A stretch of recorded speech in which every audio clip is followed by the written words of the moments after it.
जय श्री हरि। हेलो दोस्तों, आपका स्वागत है हमारे चैनल भक्ति कथा संग्रह में। आज हम आपके सामने प्रस्तुत करने जा रहे हैं श्रीमद् भगवद गीता के 14वें अध्याय का महात्म्य, जो इस प्रकार है। श्री महादेव जी कहते हैं, पार्वती, अब मैं भवबंधन से छुटकारा पाने के साधनभूत 14वें अध्याय का महात्म्य बतलाता हूँ, तुम ध्यान देकर सुनो। सिंघल द्वीप में विक्रम बेताल नामक एक राजा थे जो सिंह के समान पराक्रमी और कलाओं के भंडार थे। एक दिन वे शिकार खेलने के लिए उत्सुक होकर राजकुमारों सहित 2 कुतियों को साथ लिए वन में गए। वहां पहुंचने पर उन्होंने तीव्र गति से भागते हुए खरगोश के पीछे अपनी कुतिया छोड़ दी। उस समय सब प्राणियों के देखते देखते खरगोश इस प्रकार भागने लगा मानो कहीं उड़ गया हो। दौड़ते दौड़ते बहुत थक जाने के कारण वह एक बड़ी खंदक में गिर पड़ा।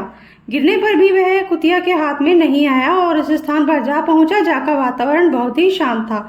वहां हरिण निर्भय होकर सब और वृक्षों की छाया में बैठते थे।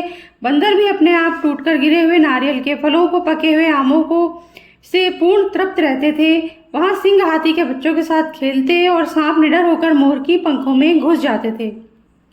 उस स्थान पर एक आश्रम के भीतर वत्स नामक एक मुनि रहते थे, जो जितेंद्रिय एवं शांत भाव से निरंतर गीता के 14वें अध्याय का पाठ किया करते थे।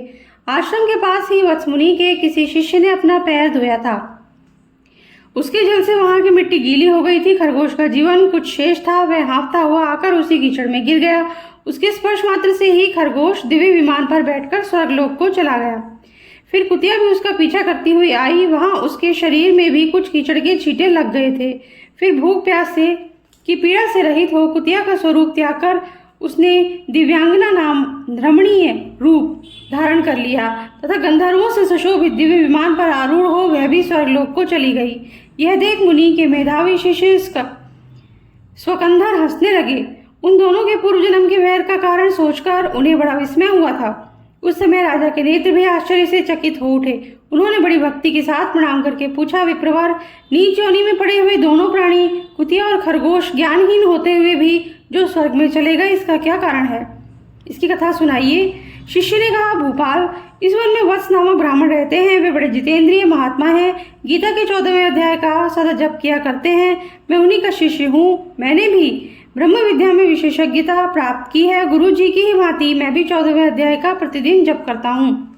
मेरे पैर धोने के जल में लौटने के कारण यह खरगोश कुतिया के साथ ही स्वर्गलोक को प्राप्त हुआ। अब मैं अपने हंसने का कारण बताता हूँ। महाराष्ट्र में सत्यदिक नामक महान नगर है। वहाँ केशव नाम का एक ब्राह्मण रहता था, जो कपटी मनुष्यों में अग्रगण्य था। उसकी स्त्री का नाम विलोभना था। वह स्वच्छंद विहार करने वाली थी। इससे क्रोध में आकर जन्म भर के वैर को याद करके ब्राह्मण ने अपनी स्त्री का वध कर डाला और उसी पाप से उसको खरगोश की योनि में जन्म मिला। ब्राह्मणी भी अपने पाप के कारण कुतिया हुई। श्री महादेव जी कहते हैं, ये सारी कथा सुनकर श्रद्धालु राजा ने गीता के 14वें अध्याय का पाठ आरंभ कर दिया। इससे उन्हें परम गति की प्राप्ति हुई।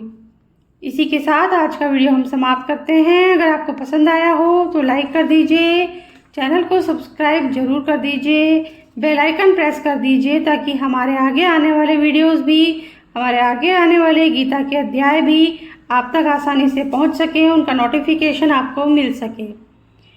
और कोई त्रुटि हो गई हो तो माफ़ कीजिएगा। Thank you. जय श्री कृष्णा।